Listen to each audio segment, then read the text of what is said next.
ADM Naveen ബാബുവിൻ്റെ മരണം CBI അന്വേഷിക്കണമെന്ന ഹർജിയിൽ കണ്ണൂർ ജില്ലാ കളക്ടറായ അരുൺ കെ വിജയനെതിരെ വളരെ ഗുരുതരമായ ആരോപണങ്ങൾ ഉയർന്നിരിക്കുന്നു. കുറ്റകൃത്യത്തിലും ഗൂഢാലോചനയിലും ജില്ലാ കളക്ടറുടെ പങ്ക് അന്വേഷിക്കണമെന്ന് ബന്ധുക്കൾ പറയുന്നു. ഒന്നുകിൽ കൊലപാതകം അല്ലെങ്കിൽ ആത്മഹത്യാക്കുറിപ്പ് പോലീസ് മുക്കിയതെന്ന് ഹർജിയിൽ പരാമർശം. ഹർജി അല്പസമയത്തിനകം ഹൈക്കോടതി പരിഗണിക്കും. CBI അന്വേഷണം വേണമെന്നാണ് ഹർജിയിൽ ആവശ്യപ്പെട്ടിരിക്കുന്നത്. ഇതിൽ ഇന്ന് ഹൈക്കോടതി തീരുമാനമെടുക്കുമെന്നാണ് അറിയുന്നത്. ഇതിനിടയിൽ ജില്ലാ കളക്ടർക്കെതിരെ അതിരൂക്ഷ വിമർശനവുമായി നവീൻ ബാബുവിൻ്റെ ബന്ധുവും CPIM നേതാവുമായ മലയാലപ്പുഴ മോഹനും രംഗത്ത് വന്നു. SIT ഇവിടെ മൊഴിയെടുക്കാൻ വന്നു. ആ മൊഴിയെടുത്തതിന് ശേഷമാണ് ഈ കാര്യത്തിൽ സംശയം ഏറെ വന്നിട്ടുള്ളത്. കാരണം കേസ് അന്വേഷണം തൃപ്തികരമായ രീതിയിൽ തെളിയിക്കാനുള്ള ശ്രമമല്ല അവരുടെ ഭാഗത്തുനിന്നുള്ളത്. ആര് സംരക്ഷിക്കും നമുക്കറിയില്ല. പക്ഷെ അന്വേഷണവുമായി ബന്ധപ്പെട്ട ആ കുടുംബത്തെ തൃപ്തികരമാകുന്നില്ല. ഇക്കാര്യം കളക്ടർ മോശമാണ്. ഒരു പോസ്റ്റ്മോർട്ടം ഇൻക്വസ്റ്റ് ചെയ്യാനൊക്കെ അതുക്കുള്ള ആരുമില്ല.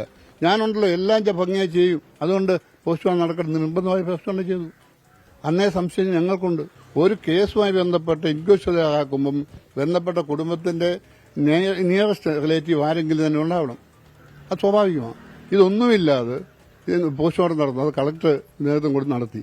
പോസ്റ്റ്മോർട്ടം നടത്തിയെന്ന് മാത്രമല്ല, അതിനുശേഷം ആ കളക്ടറുടെ വായിൽ നിന്ന് വരുന്ന ഓരോ വാചകവും ഇതിനെതിരായിട്ടാണ്.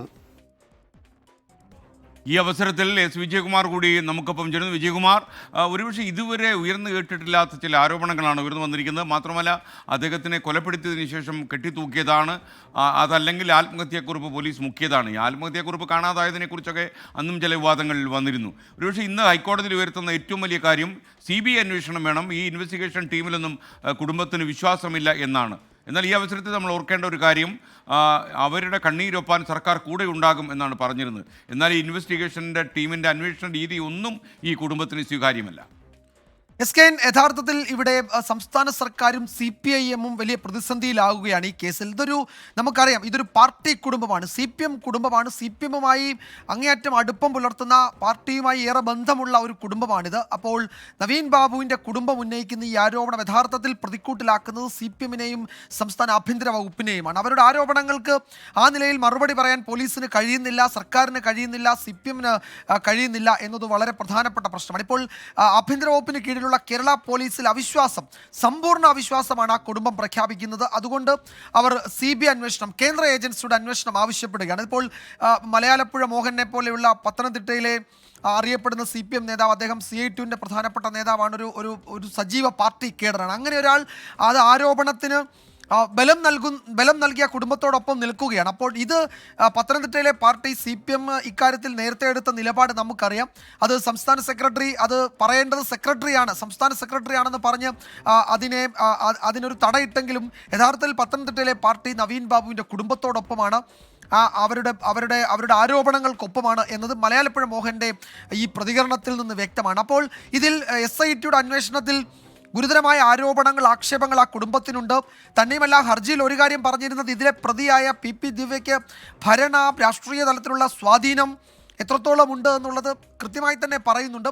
ഇതിൻ്റെ ഈ മരണമുണ്ടായതിൻ്റെ തുടക്കം മുതൽ അതിൽ അട്ടിമറിക്കാൻ ഇടയായ ഇടപെടലുകൾ, അതിൽ നടത്തിയ പലതരത്തിലുള്ള ഇടപെടലുകളെ പറ്റിയൊക്കെ ആ കുടുംബം അവർ നൽകിയ ഹർജിയിൽ വിശദമായി തന്നെ പറയുന്നുണ്ട്. അപ്പോൾ ഇതൊക്കെ യഥാർത്ഥത്തിൽ പ്രതിക്കൂട്ടിലാക്കുന്നത്, ചോദ്യമുനയിൽ നിർത്തുന്നത് സംസ്ഥാന ആഭ്യന്തര വകുപ്പിനെ കൂടിയാണ്. അത് മറ്റാരുമല്ല, CPM-മായി ഏറെ ബന്ധമുള്ള ഒരു പാർട്ടി കുടുംബം എന്നും എല്ലാ അർത്ഥത്തിലും പറയാവുന്ന ഒരു കുടുംബത്തിലെ ആളാണ് നവീൻ ബാബു. അദ്ദേഹത്തിൻ്റെ ഭാര്യയും മക്കളും സഹോദരനുമൊക്കെ ഉന്നയിക്കുന്ന ആരോപണം അതീവ ഗൗരവമുള്ളതാണ്. ഇപ്പോൾ കോടതി അതിൽ എന്ത് നിലപാടെടുക്കാൻ പോകുന്നു എന്നത് പ്രധാനപ്പെട്ടതാണ്. കോടതി ഏതെങ്കിലും തരത്തിൽ ഈ വിഷയത്തിൽ ഒന്നോ രണ്ടോ നിരീക്ഷണങ്ങൾ എന്ന മട്ടിൽ 2 ചോദ്യങ്ങളൊക്കെ ചോദിച്ചാൽ അത് വളരെ ഗൗരവമുള്ള തലത്തിൽ രാഷ്ട്രീയ കേരളത്തിൽ അത് ചർച്ചയാവുകയും ചെയ്യും. നവീൻ ബാബുവിൻ്റെ കുടുംബത്തിൻ്റെ വേദന എന്നത് യഥാർത്ഥത്തിൽ കേരളത്തിൻ്റെ വേദനയായി മാറിയത് നമ്മൾ കണ്ടിട്ടുള്ളതാണ്. അദ്ദേഹത്തിൻ്റെ മക്കൾ ആ ശവസംസ്കാര ചടങ്ങിൽ അന്ത്യകർമ്മങ്ങൾ ചെയ്യുന്നതും കണ്ണീരടക്കാൻ കഴിയാതെ വിതുമ്പലോടെ അവരുടെ പിതാവിൻ്റെ മൃതദേഹത്തിന് മുന്നിൽ നിന്ന് തേങ്ങുന്നതുമൊക്കെ നമ്മളുടെ ഒരു കാലത്ത് നമ്മളുടെ മനസ്സിൽ നിന്ന് പോകാത്ത ഒരു ദുഃഖചിത്രമായി, ഒരു വേദനയുള്ള ചിത്രമായി നിൽക്കുകയാണ്. നമ്മൾ ആ സംസ്കാര ചടങ്ങിൽ ആ ദിവസം അവിടെ ഉണ്ടായിരുന്നതാണ്. യഥാർത്ഥത്തിൽ കണ്ണീരോടുകൂടി മാത്രമേ നമുക്ക് അവിടെ നിന്ന് മടങ്ങാൻ കഴിയുമായിരുന്നുള്ളൂ. അത്തരത്തിൽ ആ കുടുംബം എന്നത്, ആ കുടുംബത്തിൻ്റെ വേദന എന്ന യഥാർത്ഥത്തിൽ കേരളത്തിൻ്റെ വേദനയായി മാറുന്നത് നമ്മൾ ആ ദിവസങ്ങളിൽ കണ്ടതാണ്. ആ ചിത്രമൊന്നും നമ്മളുടെ മനസ്സിൽ നിന്ന് മാഞ്ഞിട്ടുമില്ല. അങ്ങനെ ഇരിക്കെ ഇതാ കോടതിയിലേക്ക് ആ കേസ് വരുന്നു, കുടുംബത്തിന്റെ ഹർജി വരുന്നു. എന്തായിരിക്കും കോടതി അതിലെടുക്കാൻ പോകുന്ന സമീപനം എന്നത് പ്രധാനപ്പെട്ടതാണ്. ശ്രീകാന്ത് കോടതി നടപടികളുടെ വിവരങ്ങൾ ഈ ഘട്ടത്തിൽ നമ്മളോട് പങ്കുവയ്ക്കും. ശ്രീകാന്ത്, കോടതിയിലേക്കാണ് ഇനി നമ്മൾ ശ്രദ്ധിക്കാൻ പോകുന്നത്. എപ്പോഴാണ് ഹൈക്കോടതി ഇത് പരിഗണനയ്ക്കെടുക്കുക? കോടതി അതിൽ എന്തെങ്കിലും ഒരു കാര്യം ഇന്ന് സംസ്ഥാന സർക്കാർ പ്രാഥമികമായി കോടതിയെ അറിയിക്കാൻ സാധ്യതയുണ്ടോ? അന്വേഷണ പുരോഗതി അടക്കം അതെന്തായാലും കോടതി അതിലെടുക്കാൻ പോകുന്നത് അങ്ങേയറ്റം പ്രധാനപ്പെട്ടതായിരിക്കുമല്ലോ. ആ നിലപാട് എന്തായാലും കോടതി നടപടികളുടെ വിവരങ്ങൾ എന്തൊക്കെയാണ് ശ്രീകാന്ത്?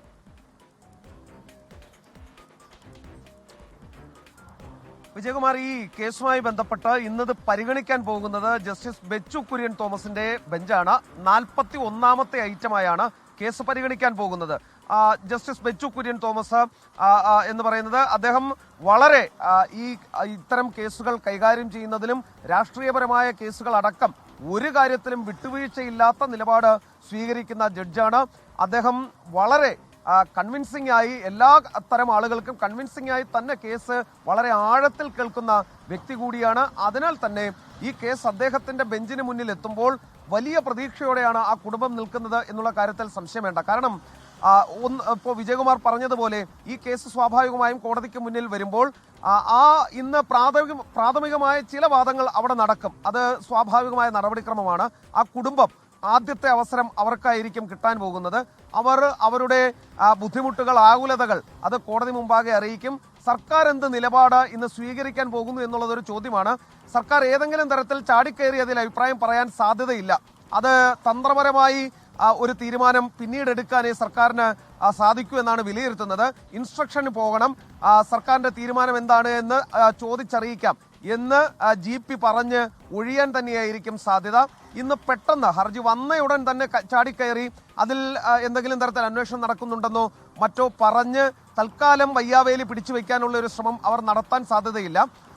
അതിന്റെ ഒരു സാങ്കേതിക നടപടിക്രമം വിജയകുമാറും അതറിയാം. ഈ ഇൻസ്ട്രക്ഷൻ പോകട്ടെ, ഇൻസ്ട്രക്ഷൻ എടുക്കട്ടെ, അതിനുശേഷം നിലപാട് അറിയിക്കാം എന്ന് പറഞ്ഞ് ഇത് നീട്ടിക്കിട്ടാൻ, മാറ്റിവേടിക്കാനാണ് സാധ്യത കൂടുതൽ. മാത്രമല്ല ഇനിയിപ്പോൾ വരാൻ പോകുന്നത് വെക്കേഷനാണ്. വെക്കേഷൻ കഴിഞ്ഞ ശേഷം ഈ കേസ് പരിഗണിക്കുന്ന രീതിയിലേക്ക് തള്ളിക്കൊണ്ടു പോകാൻ ഒരു ശ്രമം ഒരു പക്ഷേ സർക്കാരിന്റെ ഭാഗത്തു നിന്നും ഉണ്ടാകാനും സാധ്യതയുണ്ട്. ഇന്നലെ നമ്മൾ 1-2 അഭിഭാഷകരോട് സംസാരിച്ചപ്പോൾ അവർ പറഞ്ഞതും ഇത്തരത്തിലാണ്. ഈ ഒരു അനുമാനം അവരുടെ ഭാഗത്തു നിന്നും ഉണ്ടാവുകയും ചെയ്തിരുന്നു. പക്ഷേ വിജയകുമാർ, ഈ കാര്യത്തിൽ ഇത് കോടതിയുമായി ബന്ധപ്പെട്ട നടപടിക്രമങ്ങളാണ്. ഇനി കോടതി ഇത് പരിഗണിച്ച് ഏതെങ്കിലും തരത്തിൽ എടുത്തുവെങ്കിൽ തന്നെ നോട്ടീസ് പോവുക എന്നുള്ളതാണ് അതിന്റെ പ്രാഥമിക നടപടി. അത് CBIക്ക് നോട്ടീസ് ഉണ്ടാകും, സർക്കാരിനുണ്ടാകും, പോലീസിനുണ്ടാകും, SHO കണ്ണൂർ SHOയ്ക്ക് ഉണ്ടാകും. ഇത്തരത്തിൽ നോട്ടീസ് പോകാനുള്ള ഒരു സാധ്യത കൂടിയുണ്ട്. ഇതിനപ്പുറത്തേക്ക് കോടതിയിൽ വലിയ സംഭവങ്ങൾ ഉണ്ടാകാനുള്ള സാധ്യത കാണുന്നില്ല. കോടതി ഇനി എന്തെങ്കിലും ചില പരാമർശങ്ങൾ നടത്തിയാൽ, എന്തെങ്കിലുമൊക്കെ ചോദ്യങ്ങൾ ചോദിച്ചാൽ അത് വാർത്തയാകും. ഒരു സംശയവും വേണ്ട. അത് രാഷ്ട്രീയമായി തന്നെ പ്രതിപക്ഷവും ഉപയോഗിക്കും എന്ന കാര്യത്തിൽ സംശയം വേണ്ട. ജസ്റ്റിസ് ബെച്ചു കുര്യൻ തോമസിന്റെ ബെഞ്ച് എന്ന് പറയുന്നത് ഇത്തരം സംശയങ്ങൾ ഉണ്ടെങ്കിൽ അത് തുറന്നു ചോദിക്കുന്ന ബെഞ്ച് കൂടിയാണ്. ഓപ്പൺ കോടതിയിൽ അങ്ങനെ ഏതെങ്കിലും തരത്തിൽ മറച്ചു പിടിച്ചിട്ടോ ഉള്ളിലൊതുക്കിയോ ഇരിക്കുന്നയാളല്ല. അദ്ദേഹത്തിന് സംശയമുണ്ടെങ്കിൽ അദ്ദേഹം അത് തുറന്നു തന്നെ ചോദിക്കും. നിരീക്ഷണങ്ങളും പരാമർശങ്ങളും അദ്ദേഹം തുറന്നു തന്നെ പറയും. നാളിതുവരെയുള്ള അദ്ദേഹത്തിന്റെ കേസുകൾ, ഹർജി പരിഗണിക്കുന്ന രീതി പരിശോധിച്ചാൽ അത് തന്നെയാണ്. ഇനി വിജയകുമാർ, ഇതിൽ ആ കളക്ടർക്കെതിരെയുള്ള ആരോപണമാണ് ഏറ്റവും ഗൗരവതരമായ കാര്യം. ഇത് CBIക്ക് വിടുമോ ഇല്ലയോ എന്നുള്ളതിൽ ഏറ്റവും പ്രധാനമായും വരാൻ പോകുന്നത് കളക്ടറും ഈ പ്രതിയും തമ്മിൽ വലിയ ബന്ധമുണ്ട് എന്നുള്ള ഒരു ആരോപണം ഇവർ ഉന്നയിച്ചു. കളക്ടർക്കെതിരെ CBI അന്വേഷണം വേണമെന്നൊരു ആവശ്യം കൂടി അവർ മുന്നോട്ട് വയ്ക്കുന്നുണ്ട്. പോലീസിന്റെ വീഴ്ച അവർ അക്കമിട്ട് നിരത്തുന്നുണ്ട്. ഇക്കാരണങ്ങളെല്ലാം ഒരു പക്ഷേ CBI അന്വേഷണത്തിലേക്ക് എത്തിക്കും എന്നുള്ളതാണ് അവർ പ്രതീക്ഷിക്കുന്നത്. ഒരു ഉന്നത ഉദ്യോഗസ്ഥൻ അദ്ദേഹത്തിന്റെ മരണത്തിൽ ഒരു കളക്ടറും അതോടൊപ്പം പോലീസ് സംവിധാനവും പ്രതിക്കൂട്ടിലാണ് നിലവിലിപ്പോൾ. ആ കേസ് ഇന്ന് കോടതിയിലേക്ക് വരാൻ പോകുന്നു എന്ന പ്രത്യേകത കൂടിയാണ് ഈ കേസിനുള്ളത്. Okay, thank you. ശ്രീകാന്താണ് വിവരങ്ങൾ കൊച്ചിയിൽ നൽകിയത്. അല്പസമയത്തിനും ഹൈക്കോടതിയുടെ പരിഗണനയിൽ ഈ ഹർജി വരികയാണ്. ഈ ഹർജിയിലാണ് CBI അന്വേഷണം വേണമെന്ന് ആവശ്യപ്പെട്ടിരിക്കുന്നത്. ഒരു പുതിയ ഡിമാൻഡാണ്. ഇപ്പോൾ ആഷ്മി താജ് ഇബ്രാഹിം കൂടി നമുക്കൊപ്പം ചെയ്യുന്നത്. ആഷ്മി, ഇതുവരെ കുടുംബം ആവശ്യപ്പെടാത്തൊരു കാര്യമാണ്. സംസ്ഥാന പോലീസിൻ്റെ അന്വേഷണം എങ്ങനെ പോകുന്നു എന്ന് അവർ നിരീക്ഷിക്കുകയായിരുന്നു. എന്നാൽ ഇപ്പോൾ സ്പെഷ്യൽ ഇൻവെസ്റ്റിഗേഷൻ ടീമിൻ്റെ അന്വേഷണ രീതിയിൽ അവർ തൃപ്തരല്ല. അവർ CBI അന്വേഷണം ആവശ്യപ്പെട്ട് കോടതിയിൽ പോയിരിക്കുന്നു.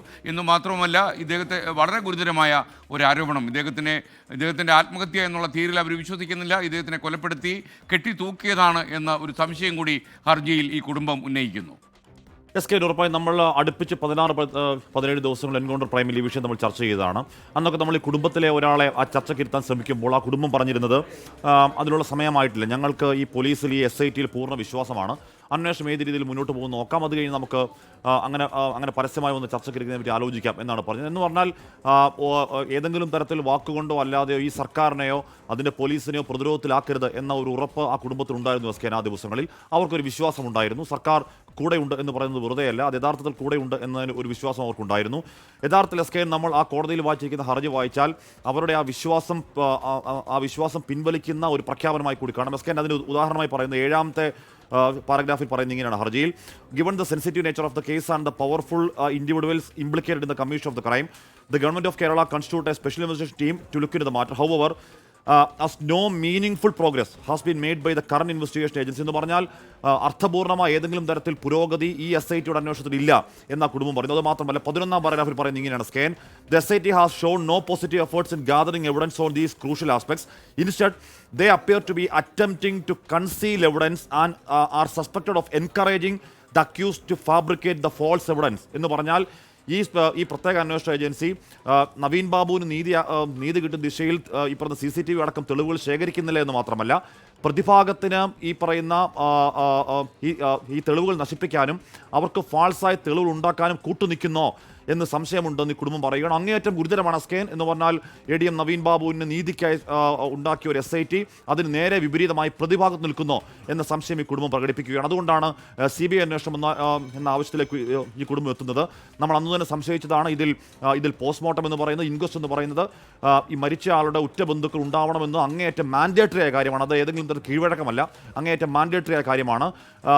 ഈ കളക്ടർ ആ സമയത്തൊക്കെ അവിടെയുണ്ട്, കളക്ടർക്ക് അറിയാവുന്നതാണ് ഈ നിയമവശങ്ങൾ. ആ നിയമവശങ്ങൾ അറിയാവുന്ന കളക്ടർ തന്നെ ഈ പോസ്റ്റ്മോർട്ടത്തിനും ഇൻക്വസ്റ്റും ഒക്കെ അവിടെ ഉള്ളപ്പോൾ തന്നെ ഈ കുടുംബാംഗങ്ങളെ വിളിച്ചു വരുത്തണം എന്ന അറിവ് അദ്ദേഹത്തിന് ഇല്ലാതെ പോയത് എങ്ങനെയാണ് എന്ന ഏറ്റവും ഗുരുതരമായ ചോദ്യം അവിടെ നിൽക്കുന്നു. മാത്രമല്ല ഈ പരിയാരം മെഡിക്കൽ കോളേജ് പോസ്റ്റ്മോർട്ടം നടത്തുന്ന അടക്കമുള്ള കാര്യങ്ങൾ ഈ കുടുംബത്തിന് ചില വിയോജിപ്പുകൾ ഉണ്ടായിരുന്നു. അവിടെ തന്നെ പോസ്റ്റ്മോർട്ടം നടത്തി. എസ് കെ ഒരു കാര്യം, ADM നവീൻ ബാബുവിൻ്റെ മൃതദേഹം പോസ്റ്റ്മോർട്ടം നടത്താതെ അവർ ഉറ്റവർക്ക് ഒരു നോക്ക് കാണാൻ കഴിഞ്ഞില്ല എന്നുള്ളത് ചെറിയ കാര്യമല്ല. അപ്പോൾ ആ ദുരൂഹത അങ്ങനെ അവിടെ നിൽക്കുകയാണ്.